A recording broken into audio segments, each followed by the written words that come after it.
只因劳务派遣身份，工作7年评优，没有我谁懂啊？在银行干7年信贷，放贷5200万，霸榜全行第一，撑起信贷部半壁江山，我却连颗评星都不配拥有。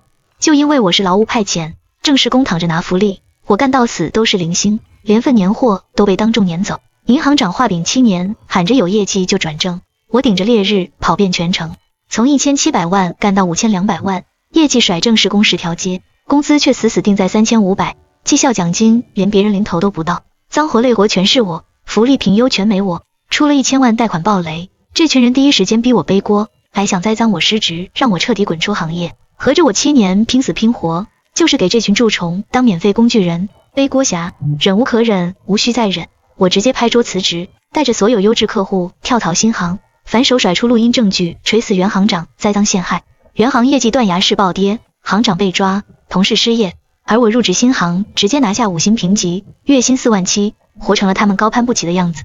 欺负劳务派遣的，老娘让你们知道什么叫搬起石头砸自己的脚。张元，快过来，跟我搬一下东西。办公室里，同事王姐仪指气使的声音传来，我轻轻叹口气，将手中的评星表狠狠撕碎，揉成一团扔进垃圾桶。那纸屑像我支离破碎的期待，散落在桶底。我快步走过去，见他正费力地拖着几个印着年货标识的纸箱，额角沁着汗。我心里带着几分好奇，开口问道：王姐，这是什么？她喘着粗气，语气里满是不耐，连一个正眼都没给我。问这么多干嘛？先来跟我搬。我的脸色瞬间沉了下来，在这些正式工同事眼里，我这个劳务派遣工不过是一个任人使唤的下人，召之即来，挥之即去。我压下心头的火气，没有发作，默默帮他将箱子搬到指定的位置。王姐擦了把汗，语气随意地说着，像是在说一件无关紧要的小事。这些都是今年过年总行发给行里的年货，一共27份。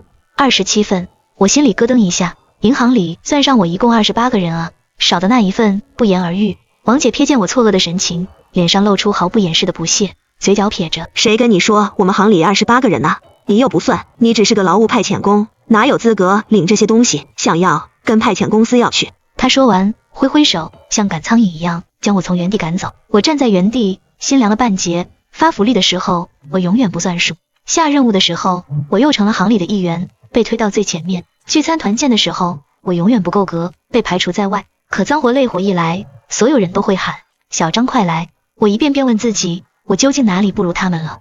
我们做着一样的工作，干着一样的活，甚至我比他们付出了更多的时间和精力，却有着天差地别的待遇。可这几年，除了第1年刚进来，我对业务一窍不通，一切都要从头开始学起，才导致没有完成任务。后面的几年，我哪一年不是超额完成业绩，将那些正式工远远甩在身后？第2年，我完成1700万的个人贷款发放，占行里 6.5%； 第3年，我完成2300万的个人贷款发放，占行里 9%； 第4年，3000万，占行里 12%； 今年，我更是完成了5200万的个人贷款发放，占行里 23% 的业绩。行里一共有17名信贷员，我的业绩遥遥领先，甩了第2名几条街。我到底哪里不如他们了？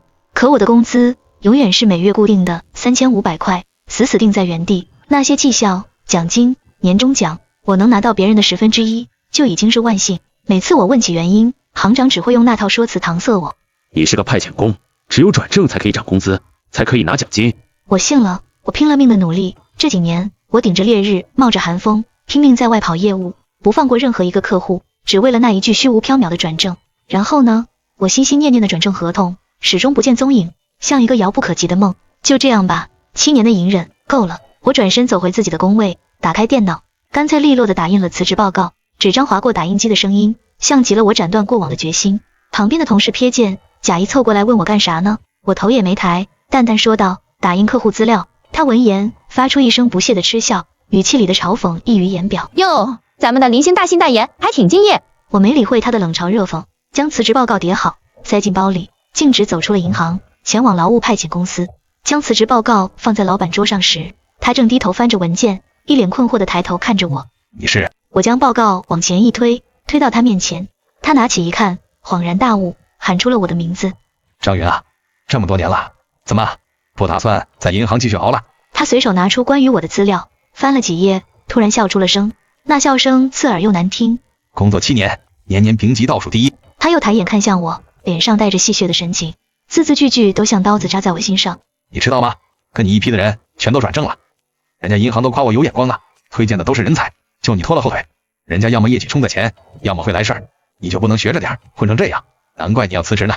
再不来，我死死咬着嘴唇，指甲嵌进掌心，疼得我眼眶发红，却一言不发，半天才从牙缝里挤出一句：“签字吧。”他不耐烦地拿起笔，在报告上随意划拉几下，甩回我面前，语气恶劣：“30天后自己滚蛋，银行就不通知了，我没脸跟他们说，你自己讲，别怪我没提醒你。现在工作可不好找，以你的能力，连劳务派遣都干不好。对了，没饭吃了，千万别来找我，我这里不要你这种连转正都做不到的废物。”我看着他丑陋的嘴脸，心里毫无波澜，只是淡淡的说了句：“有没有能力，我心里清楚，不用你操心。”说完，我转身潇洒离去，没有丝毫留恋。走出派遣公司的大门，我从包里拿出一张穿了许久的招聘海报，那是一家新银行的招聘信息，上面明明白白写着招正式工信贷客户经理。我踌躇了半天，深吸一口气，拨通了海报上的电话，声音带着一丝紧张，却又无比坚定：“你好，请问贵行还招人吗？我是说正式工。”电话那头传来肯定的答复，我确认好面试时间后挂了电话，在心中给自己狠狠打气：“张云，加油！这一次你一定可以证明自己，让那些看不起你的人刮目相看。”刚回到银行，迎面就碰上同事，他随口告诉我行长正在到处找我，随后又像往常一样将一大叠厚厚的客户资料放在我的桌上，连问都不问，就随口吩咐我有空回访一下这些客户。我伸手拦住他，看着那叠不属于我的资料，语气平静却带着一丝坚定：“我的客户好像没有这么多，而且我早就回访完了。”他看着我，脸上露出些许奇怪的神情，像是在看一个无理取闹的人。这些都是行里的信贷客户啊，你装傻充愣呢？他理直气壮地说道，仿佛这一切都是我理所应当的工作。每年都是你回访的，马上要过年了，抓紧时间办。我积压了7年的情绪，在这一刻终于忍不住爆发，语气强硬地回绝了他：“不，我只回访我自己的客户，这些不是我的。”他闻言嗤笑一声，满脸的不以为然：“这还分你的和我们的呢？都是行里的信贷客户，你回访一下怎么了？这种杂活一直都是你干的，你除了会这些还能干啥？”我看着他那副高高在上的样子，心中的怒火熊熊燃烧，坚定地说道：“我会干什么？行里的任务20%都是我完成的，你说我会干什么？你呢？你今年放了多少？有200万吗？你有什么脸面使唤我？”他似乎没想到一向脾气温和、逆来顺受的我会突然这么说话，瞬间被噎住，随即声音扭曲地尖叫起来：“张元，你他妈说我什么？我放多少贷款关你屁事？是，你是完成20%，然后呢？你就是个零星信贷员，我今年是没完成任务，可我一样3星，你拿什么跟我比？我凭什么不能使唤你？你就是个劳务派遣工，你压根不配说是个银行员工。”他说的没错，这就是最现实也最残酷的真相。我完成了行里20%的任务，却永远是0星。他这种一年放不出几笔贷款，业绩惨淡的人，却能保底3星，只因为他是正式工。从第2年起，以我的业绩，早就可以评上5星了。只是因为劳务派遣这个身份，就成了我不配的理由。我和他的争吵，引来了一圈同事的围观，他们围在一旁，窃窃私语，那些话语像针一样扎进我的耳朵里。张云，今天受什么刺激了？说话这么冲，不就是让他回访一下吗？估计还是评星的事吧。笑死了，他是不是忘了自己根本不是银行员工，肯让他参与评星已经是破格了。说实话，跟他放一起比还挺丢份的，下次跟行长说说，别让他参加了。我听着他们的议论，心中的怒气更甚，积压了7年的委屈和不甘，在这一刻彻底爆发。我伸手将桌上的客户资料直接扔还给他，纸张散落一地，向我支离破碎的7年。自己打，再他妈扔给我，我给你全撕了。他被我的样子吓到，随即恶狠狠地盯着我，放着狠话：“张元，行，你等着。”没过多久，行长的电话就打了过来，让我立刻去他的办公室一趟。正好我也想去告诉他，我不想在这干了，我已经辞职了。一进办公室，行长就拍着桌子，厉声训斥我：“张云，听说你今天又闹事了？”哟，我在心里冷笑，我逆来顺受，当牛做马了7年，任劳任怨，从未有过一句怨言。今天还是我第一次宣泄自己的情绪。什么叫又？他敲着桌子，继续喋喋不休地说着：“我知道你是因为平星的事闹情绪呢，这都是规章制度啊，又不是针对你的。我们愿意把你放进去评价，已经是对你最大的认可了。再说了，只要你好好完成任务，我肯定会为你争取的嘛。只要你这个月把这几个客户都搞定了，我一定去总行帮你要个说法，一定让你签上正式合同。”他一边说，一边推过来一份客户名单，脸上瞬间换上了我无比熟悉的笑容，那笑容里满是算计和虚假。这样的笑容，我看了7年，7年里，从我第一次不满评星，向他提出疑问开始，他就是这样给我画饼的，画了一个又一个，却从未兑现过。接着，他从桌下拿出一份年货，递到我面前，语气故作温和。听王姐说你有点小情绪，这个确实是她考虑不周，怎么会没你的一份呢？只要你好好干，完成开门红，行里绝对不会亏待你的。我看着他脸上肥肉堆砌的假笑，胃里一阵翻江倒海，突然不想告诉他我已经辞职了，本来就不该由我来通知这件事。既然你们喜欢给我画饼，那我也不介意给你们一点大大的惊喜。晚上我第一次没有留在银行加班，哪怕行长跟我说任务很重很急，我也没有当回事。这些跟我还有关系吗？我天天加班熬夜赶进度，那些奖金福利就会有我的份吗？显然不会。反正1个月后我就会彻底离开这个令人窒息的地方，再也不用看他们的脸色，再也不用受这份委屈。我哼着小曲，脚步轻快地走出银行，回了家。推开门，妹妹看到我，眼睛瞪得圆圆的，惊呼道：姐姐，你今天下班好早。我走进屋里，一股浓郁的泡面味扑面而来。我看着妹妹，皱起眉头问道：我早上出发前不是给你做好饭了吗？她低下头，有些不好意思地抠着手指，小声说道：姐姐，我中午饿，全都吃完了。我愣了愣，心里一阵酸涩。这几年我一直忙于工作，一心扑在业绩上，只想早点转正，给妹妹更好的生活。早上会做好一天的饭，放在冰箱里，让妹妹放学回来热着吃，却忽略了她还在长身体，正是能吃的时候，那点饭哪里够她吃的。我红着眼眶看着眼前有些消瘦的妹妹，声音带着一丝哽咽：抱歉，是姐姐疏忽了，是不是不够吃？姐姐给你烧好吃的。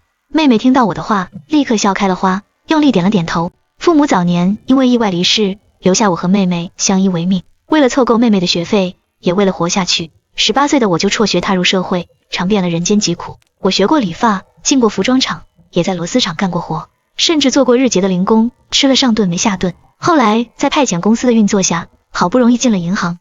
这份看似体面稳定的工作，让我和妹妹不用再挨冻挨饿，有了一个遮风挡雨的地方，可也彻底剥削了我的价值。7年，我努力了7年，拼尽了全力，却连一份简简单单的正式合同，他们都不愿意给我。我摇了摇头，努力把眼眶里的泪水憋回去。妹妹马上就要高考了，她不能再像我一样，因为没钱，放弃自己的学业和梦想。我要为她挣够学费，给她最好的生活。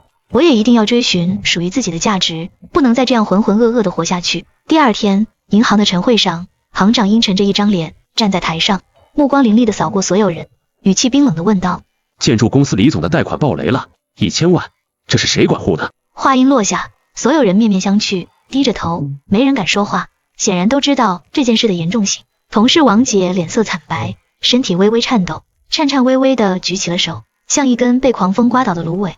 我站在一旁，嘴角勾起一抹冷笑。他每天在办公室里，除了吃喝玩乐，和其他同事闲聊八卦，什么正事都不会干。这个客户还是别人好心介绍给他的，我从来没见他关心过客户的贷款状况，甚至连基本的回访都懒得做。出这样的事，纯属活该。行长一脸怒火地盯着他，他立马慌了神，开始狡辩，将责任推到我身上。是我管的，但是回访工作一直是张云做的。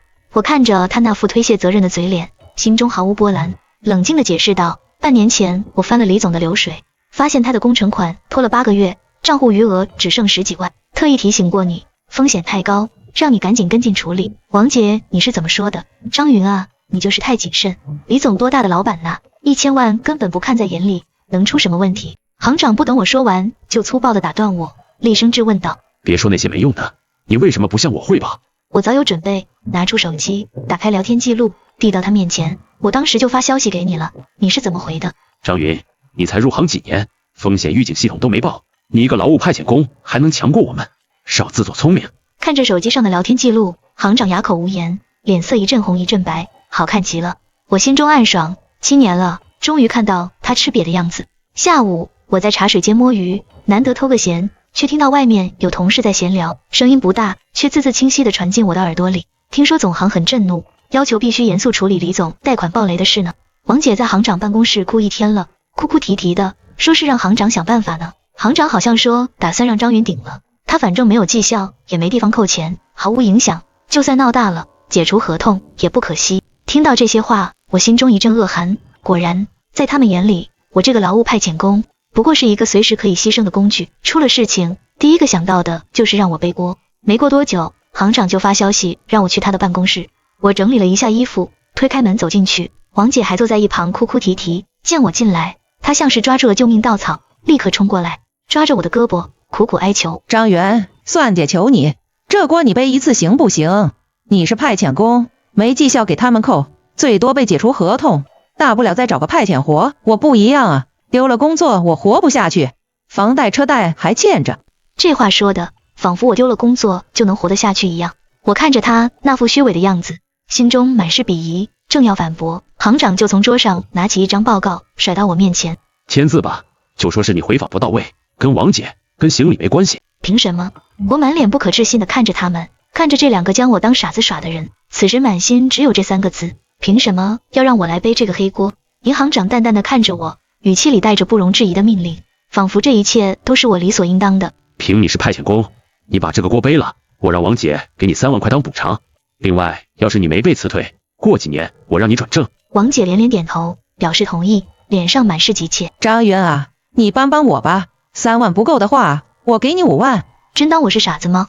总银行都彻底追查的事情，性质极其严重，肯定远不止丢工作这么简单。看到王姐这副着急忙慌的模样，我心里门清，这件事没那么容易摆平。我看着他们，突然笑了，笑得无比讽刺。你们当我是傻子？银行长猛地拍桌子，脸色瞬间沉了下来，厉声喝道：张云，你这话是什么意思？这种事情以前又没少做，我们补点钱给你，你背点无关痛痒的小锅，不是双赢吗？是，确实没少做。那时候的我太傻太天真，只因行长一句轻飘飘的小张能扛事，转正优先考虑你，就心甘情愿地为他们背锅，替他们承担所有的过错。3年前，小李没进行客户回访，导致逾期17户，罚款5000，我背。前年，刘哥无视风险系统，违规放贷，导致逾期23户，罚款1万，我背。去年，行长某个亲戚坏账，被总行通报批评，我背。今年里，我不仅要帮行李完成繁重的任务，撑起信贷部的业绩，还要负责背锅，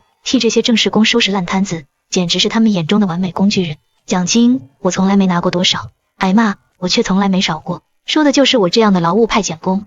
你哑巴了？行长突然提高声音，再次拍了拍桌子，眼神凶狠地盯着我。我告诉你，7年了，要不是看你表现还行，能干活，更重要的是留着你能背锅，你早就滚蛋了。你今天不签字，我扣光你这个月工资，还让你在这行混不下去。我咬紧嘴唇，指甲深深嵌进掌心，疼得我浑身发抖。可我心里无比坚定，这口锅我绝不可能答应背，而且我早已提交了辞职报告，谁还在乎他的威胁？行长见我油盐不进，把报告狠狠拍在我脸上，纸张擦过我的脸颊，带着一阵刺痛，他目眦欲裂。最后问一次，签不签？王姐也情绪激动地冲过来，抬手就给了我一巴掌，清脆的巴掌声在办公室里响起，火辣辣的痛感瞬间蔓延开来。张元，你聋了，你签不签？我捂着火辣辣的脸，狠狠地看着他，眼中满是怒火。可字，我一个都不会签。王姐见我态度坚决，彻底慌了，无助地看向行长，寻求他的帮助。银行长恶狠狠地盯着我，放着狠话：你他妈不签是吧？我现在就去总行告你故意失职，导致贷款暴雷，看看总行是信你一个劳务派遣工，还是信我这个行长。本来是为你好，想帮你保住工作，再拿点经济补偿。既然你这么不识好歹，就别怪我上点手段。他一边说，一边掏出手机准备拨打电话，边打还边说：我这就让劳务派遣公司辞退你。我看着他气急败坏的样子，淡淡的说：不用了。随后从包里拿出那份签好字的辞职报告，递到他面前：我已经辞职了，行长不用麻烦了，我自己走。行长看到辞职报告，猛地拍桌子，怒吼道：张云，你居然瞒着我私自辞职，我告诉你没用的，我会向总行报告，这口锅你背定了。我懒得再跟他废话，转身就走，不想再听他说一句废话。他还在我身后歇斯底里地喊着：张云，你走吧，你走了绝对会后悔。我后悔？我在心里冷笑，我按下手机上的结束录音按钮，将他刚刚的所有狠话都记录了下来。你以为我今天来是故意来找骂的吗？谁后悔还不一定呢，而且你们的麻烦还不止于此。我打开手机，点开一个群聊，那是我的客户群，里面都是我一手维护的客户。他们经常在群里吐槽行里其他信贷员态度太差，办理业务时经常折腾他们来回跑补材料，而且贷款利息太高，批贷款的时间太长，效率极低。每次都是我在群里好声好气地安抚着他们的情绪，耐心解答他们的问题，而他们也一直对我说，真不想在这家做贷款了，要不是小张，我们早去别家试试了。小张，你现在还是临时工吗？真不值，你这么好的人，要不换个工作吧，我们跟着你。就是小张这么好的孩子，干活认真，服务也好，结果一点奖金都拿不到，这银行真的太离谱了。我在群里发了个消息，大家好，我辞职了，过段时间我会去新的银行面试，如果那边的贷款利息更低，我一定会告诉大家。消息刚发出去，群里瞬间就炸开了锅。我简单一看，满屏都是等着我支持我的话，还有人说我去哪儿，他们就把贷款转到哪儿。我看着群里的消息，嘴角露出一抹笑容，这就是我裸辞的底气。7年的隐忍像一块沉甸甸的石头，死死压在我的胸口，让我喘不过气。终于在这一刻碎成了粉末，消散在风里。我感觉阳光重新眷顾了我的人生，驱散了所有的阴霾。我即将迎来新生，开启属于自己的全新人生。走到银行的前台，工作人员还像以前一样笑着跟我点头打招呼。小张，下班了。我笑了笑，将手中的工牌放在前台，轻轻说道：不，辞职了。他愣了一下，拿起工牌看了看，又看了看我，脸上露出惋惜的神情。小张，你是个好孩子，干活最勤快，待人也客气，你不要冲动啊，以后咋办？听到他的话，我鼻子一酸，差点掉眼泪。7年了，在这个冰冷的银行里，只有工作人员会跟我闲聊，会关心我过得好不好。或许是因为我们都是劳务派遣工，同病相怜吧。我笑着回答，语气无比坚定。大叔，放心吧，我会找到新工作的。后面行长果然发消息给我，说不用我再去上班了，也好，省得我看到他们那张虚伪的脸，心烦意乱。至于他们会不会让我背锅，我并不担心，我手上有充足的证据，录音、聊天记录一应俱全，倒霉的只会是他们自己。我在家里好好陪妹妹过了个年，这是我几年来第一个不用加班，不用想着工作的新年，温馨又幸福。新年过后，就是我去新银行面试的日子，心里还是难免有些紧张，手心沁出了薄汗。到了新银行后，我简单跟接待人员说了一下自己的历史业绩，他们听完后满脸震惊。很快就接洽我的人就带我上楼，到了会议室，一名西装革履、气质儒雅的中年男人站起身，跟我握了握手，语气温和。张女士，你好，我姓顾，是这家银行的信贷分行长。听说你历史业绩非常优秀，能问问你为什么会跳槽吗？我看着他真诚的眼神，没有丝毫隐瞒，笑了笑说道：我希望能得到一个正式工的身份，而不是一直当劳务派遣工，被区别对待。我希望能有一份匹配得上我付出的报酬，而不是看着别人奖金福利拿到手软，自己却只能拿着微薄的固定工资。他愣了神，似乎没想到我的理由会这么简单，有些诧异。就这么简单？我点点头，无比认真。就这么简单？他会心一笑，语气带着一丝欣赏。那欢迎你的加入，等下可以去人事部签合同了。我正要起身，一名工作人员匆匆走了进来，拿着一份文件递给顾行长。他接过文件，看了几眼，眉头瞬间紧锁。随后他抬眼看向我，语气带着一丝疑惑。张云，我们调查了一下，发现你在职期间居然有这么多违规操作，这是怎么回事？如果是这样的话，我们恐怕不能和你签合同。我淡淡一笑，早就料到会有这样的插曲，刚准备起身离开，他又开口说道：张云，有什么难言之隐吗？有什么苦衷可以直说，我会评估的。我希望可以给彼此一个机会，只是这其中有些违规，比如最近的这一笔，隐瞒客户资金短缺，导致1000万暴雷，这实在让我们有些担忧。我想听听你的解释。他的眼神很有诚意，没有丝毫的怀疑和轻视，让我心中一暖。我又重新坐下，看着他，轻声问道：我可以相信你吗？他重重的点点头，给了我肯定的答复。我拿出手机，打开录音，播放了起来。袁行长那天想要栽赃陷害我的语音，一字不落的全部播放出来。还有他说的，反正又不是第一次背锅，这是常有，更是让顾行长瞪大眼睛，满脸的不敢置信。他笃定地说：你以前的行长是在犯法，简直骇人听闻，出了问题不去积极解决，反而想找个人背锅了事，毫无担当。我苦笑着说，语气里带着一丝无奈，可能是我实在太适合背锅了吧。一个劳务派遣工，无依无靠，没绩效，没奖金，没人脉，牺牲一个我，其他人都能相安无事，何乐而不为？顾行长，如果可以的话，能不能帮我保留一下岗位？他有些疑惑，不解地看着我。保留岗位？怎么了？我轻轻说，语气带着一丝坚定。我去解决了问题，再回来入职可以吗？我会想办法解决这些莫须有的罪名的。他笑了，摇了摇头，站起身，冲我伸出手，语气无比真诚。张云，我们这是有法务部的，你加入以后，一切问题让他们去解决不就好了？干嘛要自己去处理？我有些惊讶，不敢相信自己的耳朵。顾行长，你的意思是？他笑着站起身，冲我伸出手。张云，欢迎你的加入，你是正式供了，信贷部客户经理，月薪1000起，绩效奖金嘛，按公司规章制度发放，多劳多得。我们去签合同吧。晚上，我带着妹妹去吃她心心念念了很久的火锅，庆祝我成功入职，成为一名正式的银行员工。妹妹喜滋滋地拿着菜单，点了很多自己爱吃的菜，眼睛弯成了月牙，开心地问我：姐，你今天怎么带我出来吃了？我笑着揉了揉他的头，语气无比宠溺。你姐，我找到新工作了，以后工资高高的，想吃啥吃啥，再也不用省吃俭用了。刚说完，身后就炸起一阵熟悉的阴阳怪气，让我瞬间没了胃口。是袁行长，还有几个以前的老同事，他们正盯着我们，满脸的嘲讽。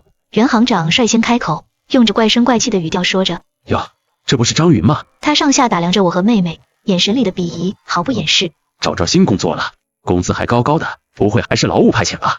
别被骗了，现在中介可黑了，别到时候又几年转不了正，哈哈。袁行长还继续落井下石，语气刻薄。你怎么舍得出来吃火锅了呢？别到时候没钱买单啊，哈哈，我们可不会帮你哦。王姐则一脸嫌弃地看着我，撇着嘴。好了，行长，你跟这个穷酸丫头有什么好说的？又穷又绝，她能找到什么好工作？说不定就是在这当服务员呢。我放下筷子，拿出纸巾擦了擦手，语气平淡，却带着一丝不易察觉的冷意。找着了啊，正式工，月薪比以前高多了。袁行长闻言嗤笑一声，满脸的不信，仿佛听到了天大的笑话。正式工？你骗谁呢？以你的能力，在我这熬了7年都赚不了正，换个地方就能让你当正式工了，做梦吧！旁边的同事也跟着附和，落井下石。就是啊，张云，你可是犯了大错，被行里辞退的，谁会要你啊？看来是应该对外披露，防止别人不知道你的真面目，省得你再去坑蒙拐骗。说不定他是说在我们这做正式工，人家信了，他还给他了一个岗位呢，真是可笑。王姐也假惺惺的凑过来，语气带着一丝惋惜。小张，不是姐说你，当初让你背锅你不背，现在后悔了吧？要是当时签了字，你还能拿点钱，工作说不定也能保住，哪还需要像现在这样为了个面子死撑着，何苦呢？妹妹胆子小，被他们这番话吓得眼眶发红，紧紧拉着我的手，小声问我：姐姐，他们是谁呀？为什么这么说啊？我摸摸她的头，轻轻安抚着她，抬头看向那群人，冷冷地说：都是傻 X， 不用管他们。我端起茶杯喝了一口，压下心里的火气，不想在妹妹面前发脾气。我抬眼看向王姐，语气带着一丝玩味。王姐，那天你在行长办公室哭着说，出了1000万的事，要是被总行发现，你就活不下去了。现在看起来倒是挺滋润的，要不要当着大家的面说说事情的真相啊？王姐脸色瞬间一白，眼神闪躲，缩了缩脖子，再也不敢嚣张了，像一只被打怕的老鼠。袁行长立刻拍桌子，厉声喝道，试图掩饰心虚。张云，你什么意思？那市总银行还没查清楚，你别乱说话。我笑了笑，轻声说，语气里满是笃定。那我就等总银行查清楚，看看最后是谁身败名裂。袁行长嘴唇动了动，半天说不出一句话，被我噎得哑口无言。旁边的同事也察觉到不对，纷纷拉着他打圆场。行长，算了，吃饭，别跟他一般见识。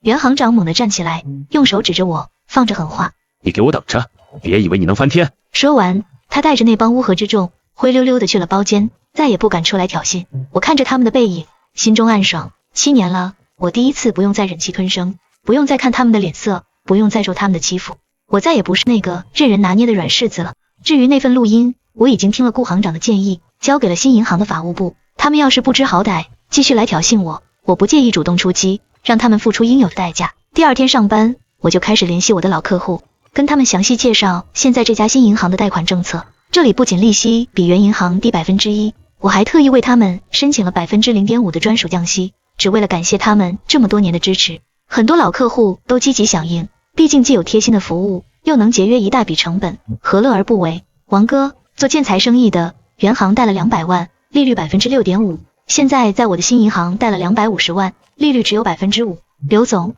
做连锁餐饮的，原行贷了500万，利率7.5%，现在在新银行贷了600万，利率6%。赵总，做物流生意的，原行贷了700万，利率7%，现在在新银行依旧贷了700万，利率5.5%。短短几天就有一共20多户个人贷款客户，还有几个小微企业主，总共转过来3200万的贷款。我直接忙了整整1周，连喝口水的时间都没有。顾行长在一旁都看傻了，时不时蹲在我旁边帮我审核资料，忙前忙后。这几天他都一直念叨着，满脸的不敢置信。张云，你有这么多优质的客户资源，在那边就当个劳务派遣工，太可惜了。他们是傻子吗？有你这么优秀的员工还那么欺负你，真是有眼无珠。我笑着说，语气里带着一丝释然。他们不是傻，他们只是习惯了使唤我，只是习惯了瞧不起我这个劳务派遣工。在他们心里，我做出的所有成绩都只是运气好，我是绝对不如他们这些正式工的。他们业绩比不过我，就只能通过使唤我来彰显自己的优越感，在心里获得成就感。他们就是一群鸵鸟，遇到事情只敢把自己的头藏进沙子里，不敢面对现实。半个月后，顾行长把我叫到他的办公室，从抽屉里拿出一张绩效单，递到我面前。张云，这个月你的业绩很好，绩效3.2万，加上底薪，这个月能拿4.7万。我看着绩效单上的数字，一脸问号，不敢相信自己的眼睛。行长，我不是底薪10千吗？怎么还多了？他笑着说，语气里满是欣赏。你进来的时候，年度评级刚结束，总不能让你再等1年吧？太委屈你了。我们行里的领导讨论后决定，就按这个月你的表现，直接参与评级。恭喜你，表现优异，连全年任务都完成了，那还有啥好说的？5星级就是你的了。我拿着绩效单，手指忍不住微微颤抖，心里的激动难以言表，眼眶瞬间就红了。真的，我终于评上5星了。这个看似简单的评级，我在原银行苦苦熬了7年，付出了无数的努力和汗水，都没有做到的事，在这里仅仅1个月我就做到了。还有这么多的奖金，单单1个月的收入都比我以前1年的工资还要高。顾行长还神秘地凑过来跟我分享了一个八卦，语气里带着一丝解气，说是你以前的行长，在几千万的贷款客户都流失后，赤红着眼看着业绩爆表，人都快疯了。而且这样的业务流失还在继续，根本止不住，因为他们行里剩下的人很多都是浑水摸鱼的，根本放不出去贷款，也做不好客户维护工作。听说现在他们行里的客户差评如潮，总行都已经开始调查了。最近的好消息真的有点多，让我心情大好。晚上我就带着妹妹去商场逛街，想给她买些新衣服和好吃的。走在商场里，有种暴发户逛商城的感觉，看什么都想给妹妹买。结果一晚上下来也没买啥东西，穷日子过久了，还是改不了精打细算的习惯，只想守着金窝窝好好过日子。但至少以后泡面真的可以不吃了，妹妹再也不用跟着我受苦了。妹妹拉着我的手，一脸的不敢置信，让我捏捏她，看看是不是在做梦。姐，我是不是在做梦啊？我们现在的日子也太好了吧？我笑着捏了捏她的脸，语气无比宠溺。不是做梦，以后姐每个月都能拿这么多工资，你想买什么就买什么，想吃什么就吃什么，再也不用委屈自己了。妹妹趴在我怀里，再也忍不住哭了出来，声音带着一丝哽咽。姐，你以前太辛苦了，以后再也不要这么辛苦了。7年的委屈，7年的努力，7年的隐忍，终于在这一刻变成了甜甜的蜜糖，滋润着我的心。周一刚上班，新同事就凑过来，一脸担忧地看着我。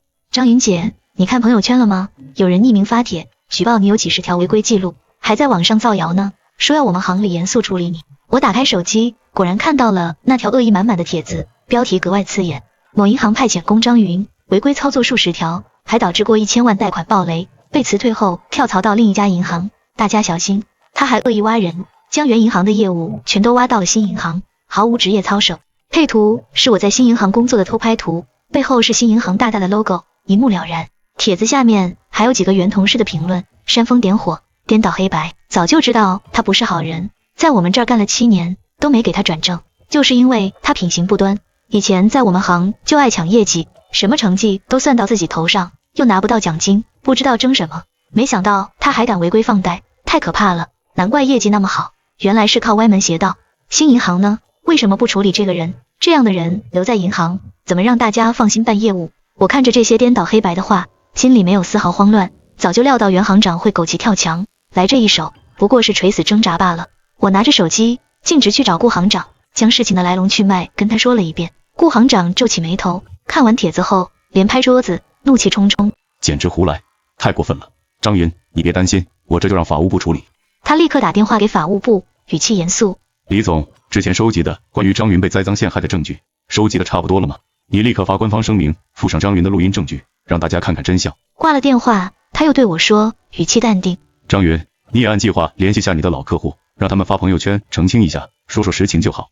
当天下午，我们银行的官方公众号就发布了正式声明，字字铿锵，针对近期网络上关于我行员工张云的不实言论，我行已收集到充分证据，证明其系被原银行行长栽赃陷害。相关录音及证据已提交至监管部门，我行将追究造谣者的法律责任，绝不姑息。同时，我的老客户们也纷纷发朋友圈为我澄清，字字句句都是真心实意。张云是我遇到过最好的信贷员，专业能力强，服务态度也好。我们之所以换银行，除了因为他，还有利率更低的缘故，都是他为我们争取到的，根本不是什么恶意挖人，我们都是自愿跟着张云的。这样的好员工值得被珍惜。结果原行长这一波无脑的操作，不仅没有抹黑到我，反而成了为我和新银行打广告，让更多的人知道了我，知道了新银行的优质服务和低利率。很多人抱着吃瓜的心态来行里找我咨询贷款业务，结果聊着聊着，就被我聊成了客户，成了我的新客户。原银行的处境更是雪上加霜，业绩一落千丈，舆论也瞬间反转。那条恶意造谣的帖子被平台删除，那个匿名账号也很快被封了，评论区里全是骂造谣者的声音，大家都在为我打抱不平。下班时，顾行长叫住我，拍了拍我的肩膀，语气温和：张云，监管部门已经正式介入调查了，你以前的那个银行问题很快就会查清楚，你安心工作，有我们在，不用怕。我点点头，心里暖烘烘的。在这个陌生的新环境里，终于有人站在我这边，愿意相信我，支持我，不是只有我一个人在扛所有的事情。几天后，我正在办公室里认真做客户回访，手机突然响了，是新同事打来的，他的声音里带着一丝激动：张云姐，你知道吗？你以前的那个行长被带走调查了。我愣了一下，随即笑了，笑得无比释然。真的？他笑着说，语气里满是解气。那当然了，听说是他们总行接到了大量的舆情和投诉，专门派人下来调查了，一查就查出了大问题。结果你猜怎么着？他不仅故意让你背锅，还克扣了你的正式工合同，简直无法无天。他们总银行几年前就说让你去签正式工合同了，结果他不知道怎么想的，一直跟总行说是你自己不愿意签，拒绝转正。我愣了一下，如遭雷击，原来我早就有资格成为正式工了。早在几年前，我就可以摆脱劳务派遣的身份，不用再受那些委屈。只是这个酷爱画饼的原行长一直在从中作祟，故意克扣我的合同，只为了让我继续给他干活，继续当他的背锅侠。这个混蛋简直太可恶了。同事还在电话里兴奋地说着，爆出更多的猛料。还有，他还违规放了很多贷款，收受贿赂，已经涉嫌职务犯罪了，问题大了去了。对了，还有，他和你以前的同事那个王姐还有不正当关系，笑死我了，这下全曝光了。这一点我早就猜到了，从他们一起逼着我背锅，沆瀣一气的时候我就知道了，只是没想到他们的胆子竟然这么大，敢在银行里明目张胆的搞这些小动作。我笑着，是真心实意的笑，语气里满是解气。他们活该，这都是他们咎由自取。又过了几天，我收到了确切的消息，之前的原行长因涉嫌违规放贷、收受贿赂、栽赃陷害等多项罪名，已经被正式逮捕，等待他的将是法律的严惩。法务部的同事跟我说，以他的罪名，至少要判10年起步。而王姐因为1000万贷款暴雷的事情，被原银行正式辞退，加上被查出来和原行长有不正当关系，他的家里也闹得天翻地覆，最后离婚了，还因为是过错方，净身出户，日子过得一地鸡毛，惨不忍睹。剩下的那些曾经欺负过我，让我背过锅的同事，也都受到了应有的惩罚，被双倍处罚，还被调离了原来的核心岗位，发配到其他部门，从事最基础的工作。还有一些煽风点火，跟着造谣的同事，也或多或少都受到了影响，被调到了一些偏远的支行，再也没有了以前的风光。原银行的总行在查清所有事情的真相后，还特地给我发了一封致歉信，态度无比诚恳。张云女士，经我行调查核实，你原可以在几年前就成为我们的正式工，因前支行行长的个人行为，导致你蒙受了7年的委屈，我们对此表示最诚挚的歉意。我们真诚地邀请你回来，愿意给你更好的待遇和更高的职位，弥补对你造成的伤害。我看着这封致歉信，摇了摇头，一口回绝了。当初我拼了命想要留在那里，想要一个正式工的身份，他们视若无睹，百般刁难。现在我过得风生水起，他们却想让我回去，天底下哪有这么好的事情？我在这里过得很开心，同事们互帮互助，领导知人善任，重视人才，整个工作氛围轻松又愉悦，就跟家一样温暖，傻子才会走呢。接下来的几个月，我的业绩越来越好，一路高歌猛进，凭借着优质的服务和专业的能力，积累了更多的客户资源。到年底，我居然一共放了1.2亿的贷款，这个数字是我以前想都不敢想的，连我自己都吓了一跳。这一切还要感谢原行长搞的那波舆论，让更多的人知道了我的事情，知道了我这个被栽赃陷害的信贷员，也知道了我所在的新银行。本身有贷款需求的客户直接把贷款转了过来，没有贷款需求但是有意愿的客户也纷纷在我这里办理了贷款。就连那些暂时没有意愿办贷款的人，也和我聊得很投机，说以后要是亲戚朋友有需要，一定会介绍给我。对于这些客户，我来者不拒，用心服务好每一个人。我的绩效根本不敢细算，单单这几个月的收入，怕是比以前7年加起来的还要多。我和妹妹也终于搬出了那个狭小破旧的小出租屋，在城市里买了一套属于我们自己的温馨小窝，虽然不大，却足够温暖，再也不用看房东的脸色，再也不用担心被随时赶走。我还买了一辆车，以后上下班再也不用挤公交、挤地铁，带着妹妹出去玩也更加方便了。妹妹的高考成绩也出来了，620分，一个非常优异的成绩，足以考上名牌大学，实现她的梦想。他做到了，我也做到了。他终于不用像我一样，因为没钱，因为生活所迫，放弃自己的学业和梦想。他可以在大学校园里尽情地追逐自己的理想，过自己想过的生活。我给妹妹买了最新款的手机和电脑，还带她去商场，配了几身好看的新衣服，把她打扮得漂漂亮亮的。没办法，我的妹妹必须被我肆意宠爱。妹妹开学那天，我特地向银行请假，去送她上学，帮她收拾宿舍，整理行李。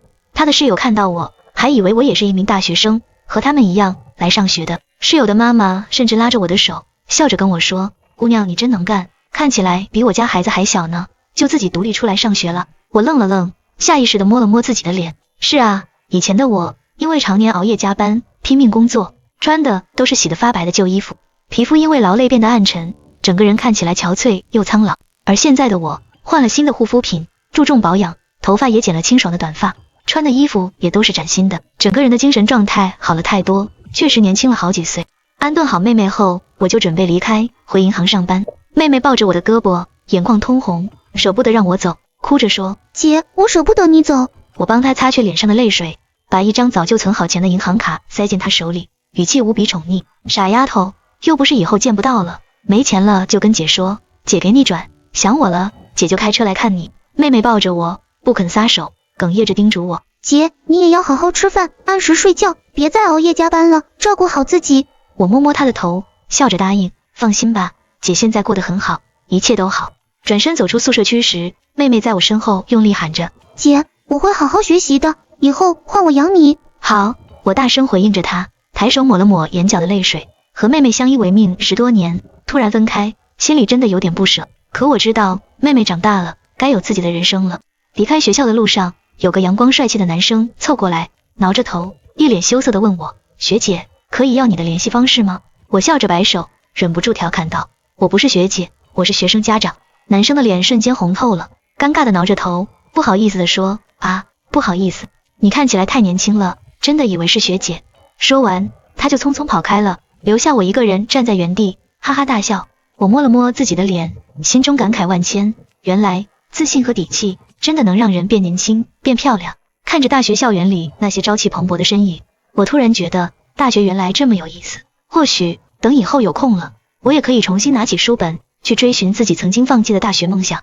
7年的隐忍和委屈，终究换来了如今的苦尽甘来。那些打不倒我的，终将使我更加强大。未来的路还很长，我会带着妹妹一起奔赴更加美好的未来，活成自己想要的样子。